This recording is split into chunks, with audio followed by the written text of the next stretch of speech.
오순절 날이 이미 이르매 그들이 다 같이 한 곳에 모였더니 호련히 하늘로부터 급하고 강한 바람 같은 소리가 있어 그들이 앉은 온 집에 가득하며 마치 불의 혀처럼 갈라지는 것들이 그들에게 보여 각 사람 위에 하나씩 임하여 있더니 그들이 다 성령의 충만함을 받고 성령이 말하게 하심을 따라 다른 언어들로 말하기를 시작하니라. 아멘. 사람은 마치 그릇과 같습니다. 그릇에 물을 부으면 물그릇이라 하고 기름을 넣으면 기름그릇이라 하고 또 술을 담으면 술그릇이라고 말합니다. 그릇에 무엇을 담느냐에 따라서 용도가 달라지고 이름이 달라지는 것처럼 사람도 무엇의 지배를 받느냐에 따라서 우리 운명이 삶이 달라지게 됩니다. 죄가 있으면 죄인이 됩니다. 의가 있으면 의인이 됩니다. 성령의 지배를 받으면 성령 충만한 사람이 되지만 귀신의 지배를 받으면 귀신 들린 자, 정신병자가 되게 됩니다. 술에 취한 사람은 정신병자같이 짐승같이 살지만 성령 충만한 사람은 천사처럼 살아갑니다.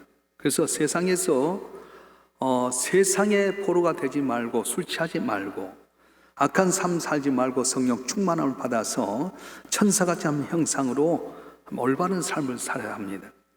자동차에 기름을 넣게 되면 자동차가 힘있게 달리는 것처럼 성령이 내 안에 오게 되면 열정적인 사역을 감당할 수 있습니다.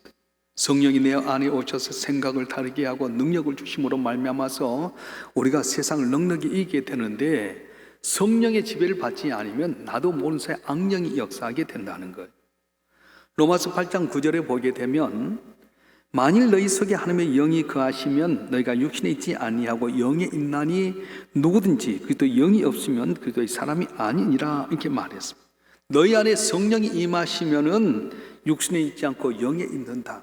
그런데 누구든지 그리스도 영이 없으면 그리스도의 사람이 아니라 말씀합니다. 우리는 성령의 인도함을 받아야 됩니다. 사탄이 에덴 동산에 오니까 신락을 하게 되었습니다. 사울왕의 집에 왔더니 사울왕의 가정이 파괴되고 말았습니다. 어떤 나라든 간에 사탄이 역사하면 나는 패망하게 됩니다. 얼마 전에 후배 목사님이 저한테 전화 왔어요. 자기 교회에 30대 후반에 이제 집사님이 계시는데 결혼할 때 참 좋은 가정끼리 결혼을 했어요. 남편도 사업하고 참 좋은 가정에서 결혼했는데 사업이 승승장구하지 않잖아요. 결혼해서 딸 하나 낳고 애가 이제 5살 되었을 때에 남편이 사업에 실패하게 됩니다. 부도가 나서 감당이 어려우니까 남편이 자살해버렸어요. 예수 믿어도 어렵게는 자살하는. 그래서 일주기가 됐는데 애가 아빠가 보고 싶다고 오니까 엄마도 우울증에 걸렸어요. 좋은 집안에서 서로 좋게 만나 결혼했는데 사업이 실패되고 남편이 자살하고 1년 동안 우울증에 빠져 있는데 이 딸이 징징거리면서 아빠 보고 싶다고 하니까 둘이 자살 시도했어요. 근데 문제는 애만 죽고 엄마는 살아났어요. 그래가지고 재판에서 4년 이제 형을 내렸는데 항고를 해가지고 3년형을 받았어요. 일반 그래서 남부 교도소에 있는데 좀 너무 불편합니다. 명성께서 운영하고 있는 소망 교도소가 있다고 하는데 좀 거기에 보낼 수 없냐고 연락이 왔어요. 믿음 생활 잘했다 해도 사탄이 틈타면 한순간에 모든 것이 무너지고 맙니다. 오늘날은 어떻게 보면 지식이 인류 최고로 다 지식이 많게 되고요. 대학을 안 나온 사람이 없을 정도로 많은 지식을 소유하고 있지만 우리의 가정은 파괴되게 되고 애절도 잊어버리고 도덕도 없고 자살과 방종, 부정적으로 모든 것을 대립하는 등 인간관계가 다 무너지고 말았습니다. 이와 같은 현상이 어떻게 일어난 겁니까? 인간은 영적인 피조물인데도 불구하고 하나님의 영의 지배를 받지 않다 보니까 나타나게 된 결과입니다. 매일같이 슬프고 불행한 삶을 살게 되는 이유가 뭡니까? 바로 하나님의 영으로 지배를 받아야 할 텐데 사탄의 지배를 받다 보니까 불행과 고통과 슬픔이 오게 되었습니다. 그래서 과학이라든가 인간의 지로 인간의 문제를 해결할 수가 없습니다. 영적으로만 우리 인간의 문제를 해결할 수 있습니다. 기독교는 뭡니까? 영적인 종교입니다. 기독교의 축복은 육의 축복이 아니에요. 영혼의 축복입니다. 내 영혼이 잘된까지 내가 범사에 잘되길 원한다고 했던 것처럼 기독교는 예수 믿어서 성령이 내 안에 오게 되면 영적인 평안함을 얻게 돼요. 영적으로 복을 받은 육의 복은 당연히 따르게 되는 겁니다. 성도의 힘이 어디 있습니까? 돈, 권력, 물질 이거 아닙니다. 영의 힘입니다.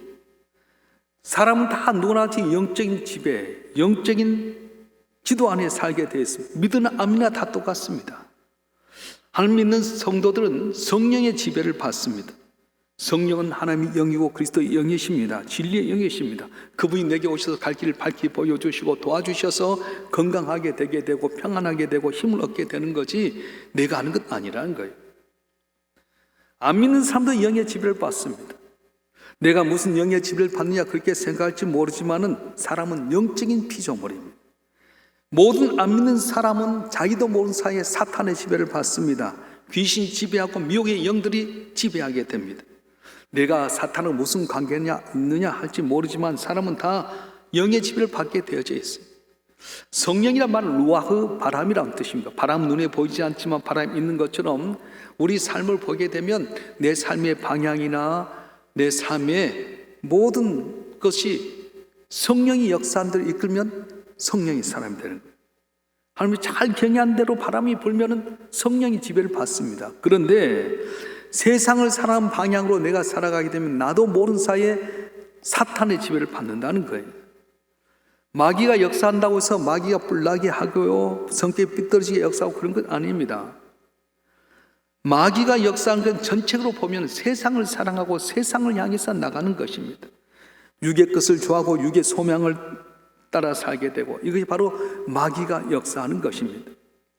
성령께서 여러분에게 충만히 임재하셔서 사탄의 권세가 물러나고 슬픔 변해서 춤이 되게 되고 눈물이 변해 진주가 되는 귀한 은혜가 여러분 가운데 임하기를 주님 축원합니다. 우리 주님께서는 부활하신 다음에 제자들에게 나타나셔서 성령을 받으라, 성령 충만을 받으라고 말씀하셨어요. 왜 성령 충만을 받으라고 하셨습니까? 제자된 삶을 살도록 하기 위해서 성령 충만을 받으라고 한 거였어요. 예수님께서 하신 일을 제일 많이 본 사람이 누굽니까? 제자들입니다. 3년 동안 예수님과 함께 있으면서 귀신을 쫓아내고 병든 자를 낫게 하고 죽은 자를 살리게 하는 것을 제자들이 다 보았어요. 또 실제로 자기들이 나가서 기적을 베풀기도 했습니다. 아, 우린 예수님의 제자다. 세상 끝날까지 다 주님과 함께 있겠다고 다짐을 했는데 정작 예수님이 십자가에 못 박혀 돌아가는데 그들이 다 뿔뿔이 흩어지고 말았어요. 아무도 없었습니다. 예수님이 부활했다는 소식을 듣고도 나는 예수의 십자가에 못 박힌 곳에 손 여놓고 엿지 않고는 내가 믿지 못하겠다 의심도 하였고요. 주변의 환경에 두려워서 문을 꽁꽁 닫고 숨어 있었습니다.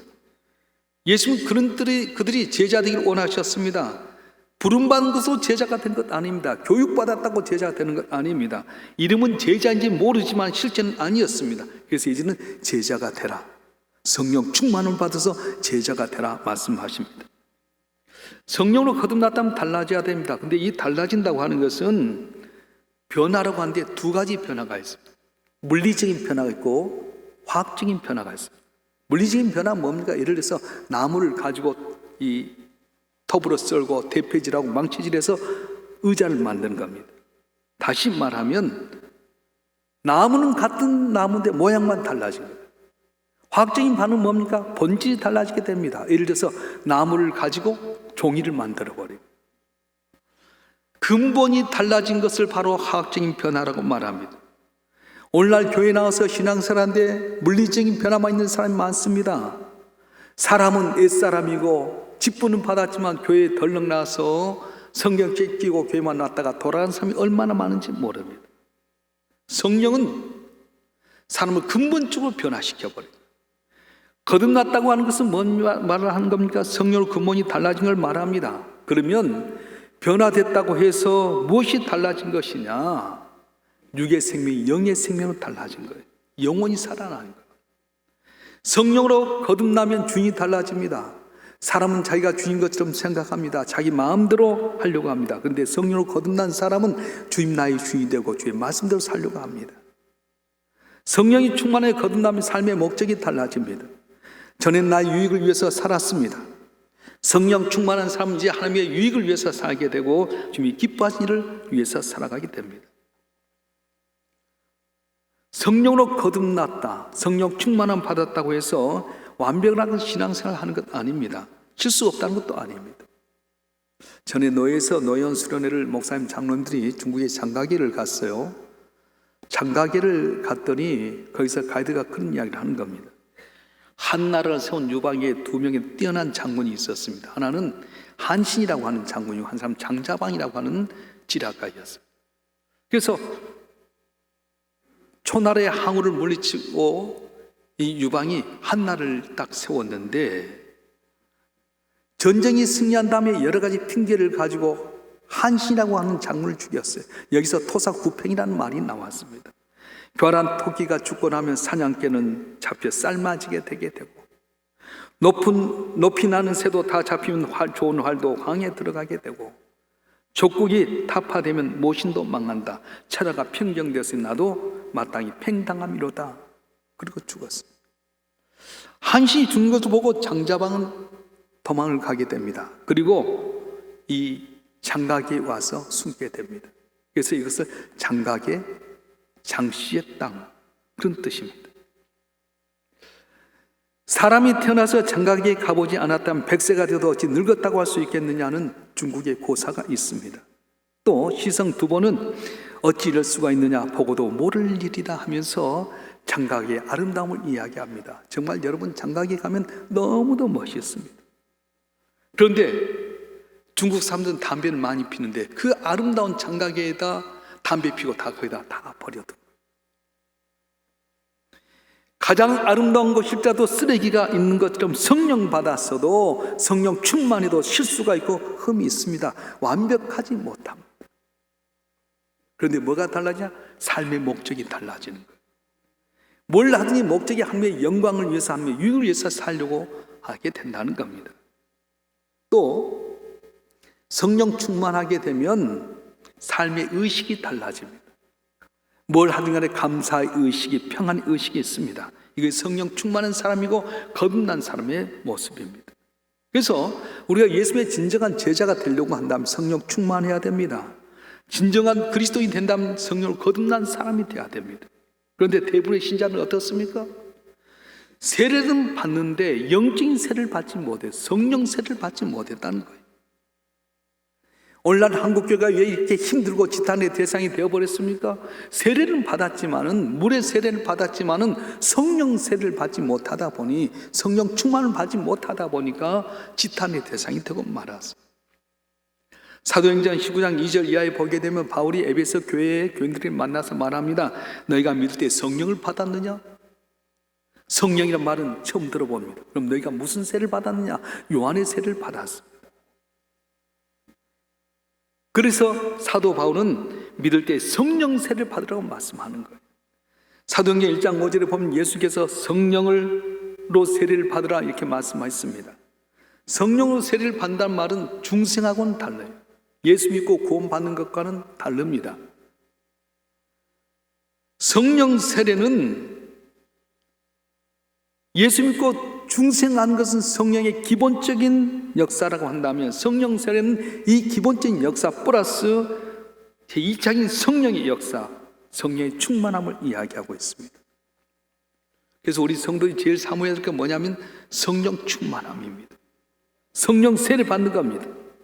성령 세례 받는다고 갑자기 훌륭한 인격이 된 것도 아니고요, 또한 갑자기 모든 게 좋아진 것도 아닙니다. 성령 충만하면 자신도 모르게 주님을 기뻐하게 되고요, 주님을 사랑하게 되고요, 남이 나를 용서하지 못한 사람도 용서하게 되게 된 거예요. 그래서 스데반이 돌에 맞아 죽으면서도 잘 돌던 이 사람, 주여 저를 용서해 주시옵소서 한 것은 성령 충만하기 때문에 그렇습니다. 아직도 여러분 마음속에 미움이 있고 용서하지 못하면 성령 거듭나지 못한 거예요. 성령 충만하면 영적인 세계가 열려지게 됩니다. 자기 마음도 부드러워지게 됩니다. 성령의 세계는 영적인 세계이기 때문에 체험해서 알 수 있습니다. 성령 충만하기 때문에 제자들이 십자가를 나중에 지게 된 겁니다. 세상에서 승리한 사람들을 보게 되면, 위대한 사람들을 보게 되면 남이 갖지 못한 자기만의 노하우가, 비결이 있습니다. 김치를 맛있게 담는 사람도 그 김치를 잘 담는 비결이 있게 되고요, 간장을 잘 만드는 사람도 남이 알지 못한 비결이 있습니다. 그래서 어떤 집에 된장을 조상 때부터 이어온 가정, 김치를 잘 담는 그런 비결을 온 게 그래요. 하나도 못했음에도 불구하고 그 가정에 며느리가 되어서 어른들 하는 말대로 딱 따라가게 되면 거기에 대한 대가가 되지 않습니까? 그렇습니다. 나는 아무것도 몰라도 순종하고 그대로 따라하기만 그 가정의 비법을 전수받게 된 겁니다. 운동이든 예술이든 사업이든 다 그렇습니다. 잘된 비결을 전수받으면 나도 잘할 수 있습니다. 성령 충만을 받는 것도 마찬가지입니다. 그냥 성령 받는 것 아닙니다. 성령 받는 비결이 있는데, 그러면 성령 충만히 받는 비결이 무엇입니까? 어떻게 성령을 받는 겁니까? 먼저는 말씀에 순종할 때 성령이 임하게 되고 성령 충만함이 오게 됩니다. 성령은 주님의 약속을 믿고 순종한 사람들을 위해서 성령이 내려졌어요. 승천하신 예수의 말씀을 들었습니다. 너는 아버지 약속한 것을 받기까지 예루살렘 떠나지 말아라. 몇 날이 못되어 너에게 성령이 임하리라 해서 승천할 때 500명이 봤는데 380명은 자기의 환경 뿔뿔이 흩어지고 말았어요. 120명만은 힘들고 어렵습니다. 그런데도 불구하고 그들은 한자리에 모여서 같이 약속하신 성령을 위해서 전심으로 기도하는 가운데 성령이 바람같이 불에 혀같이 임하게 되었습니다. 왜 우리 가운데 성령 충만의 역사 일어나지 않습니까?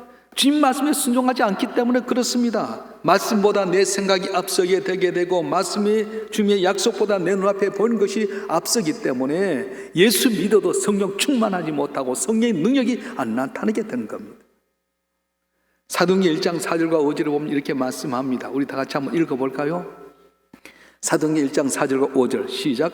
사도와 함께 모이사 그들에게 분부하여 이르시되 예루살렘 떠나지 말고 내게서 들은 바 아버지께 약속하신 것을 기다리라. 요한 물로 세례를 베풀었으나 는 몇 날이 못되어 성령으로 세례를 받으리라 하셨느니라. 아멘. 사도행전 5장 32절 말씀도 한번 읽어보겠습니다. 시작.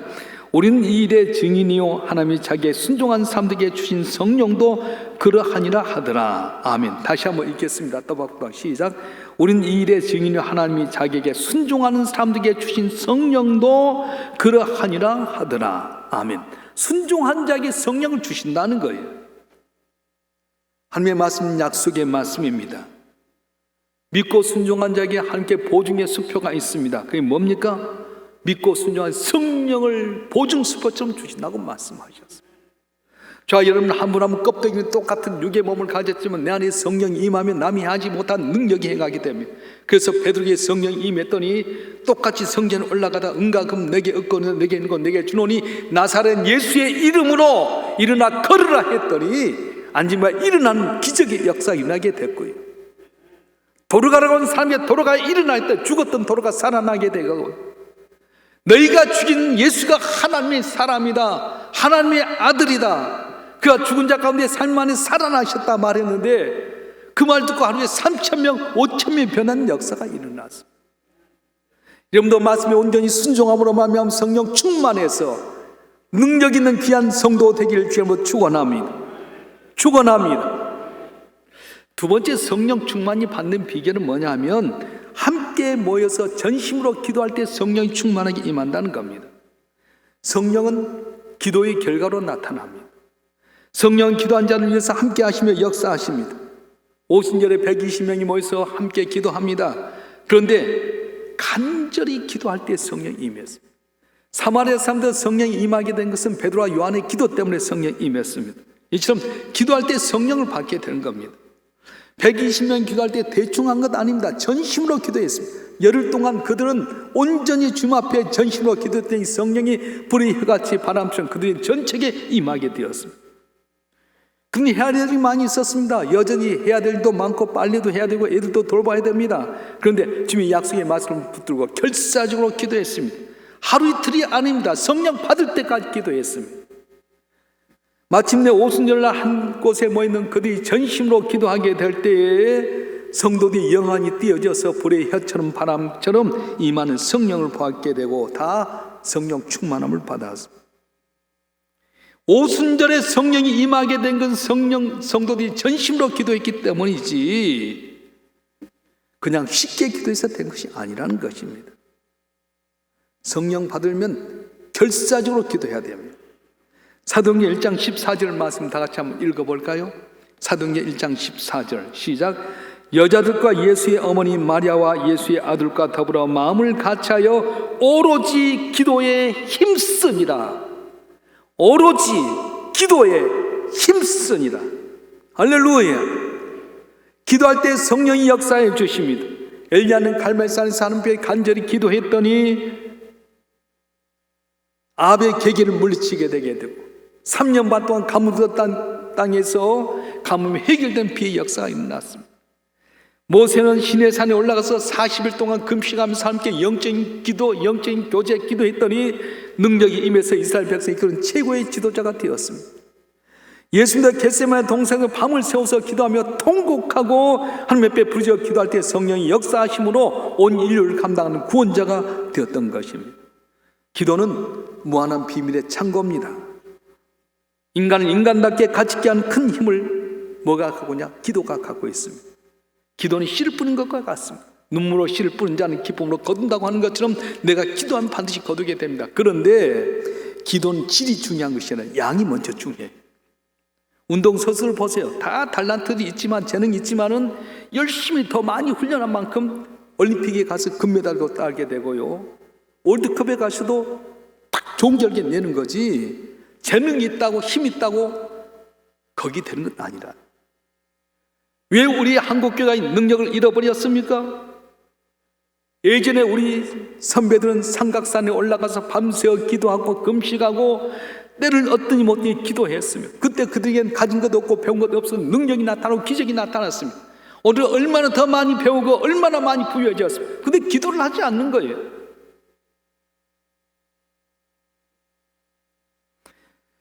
기도할 때에 전심으로 기도할 때에 성령이 역사하시고 은혜를 주시고 복을 내려 주십니다.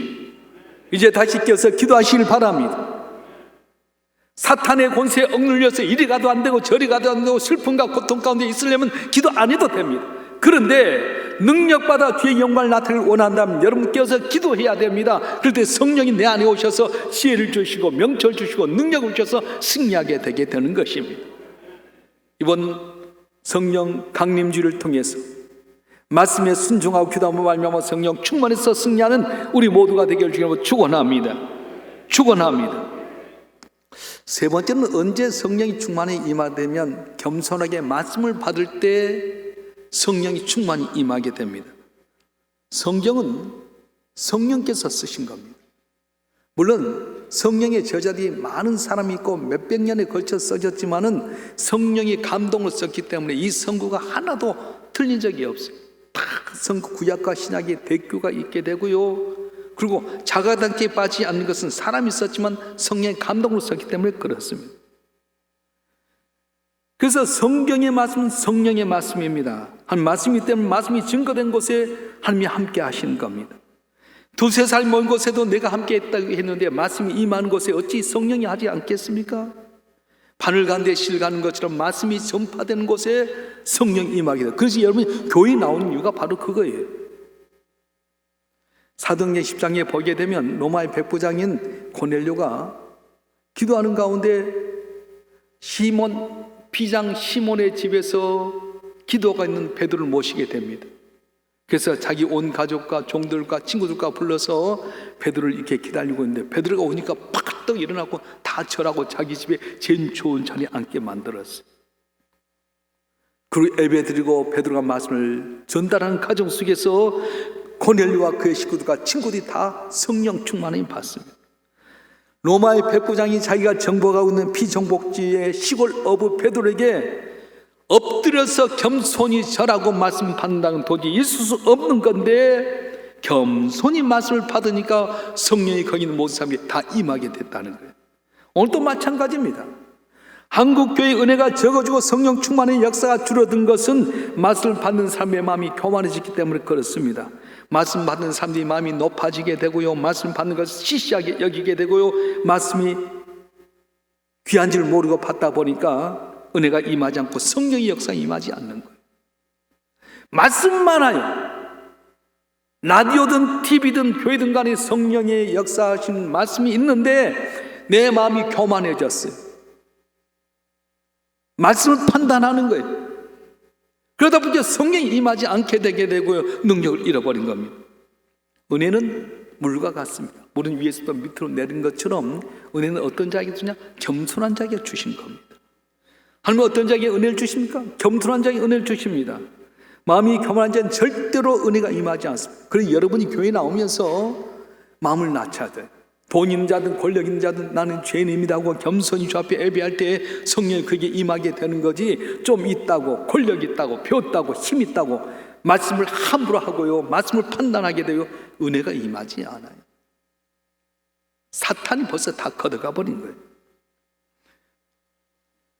하나님께 우리 모두가 성령 충만해서 주의 영광을 나타내기를 원하고 계십니다. 바르게 저와 여러분을 한번 하면 오늘 다시 말씀에 온전히 순종하고 전심으로 기도하고 겸손히 말씀을 받음으로 말미암아 성령 충만해서 이 험한 세상을 넉넉히 이겨남는 복된 삶이 되길 주님으로 축원합니다. 축원합니다. 기도하겠습니다.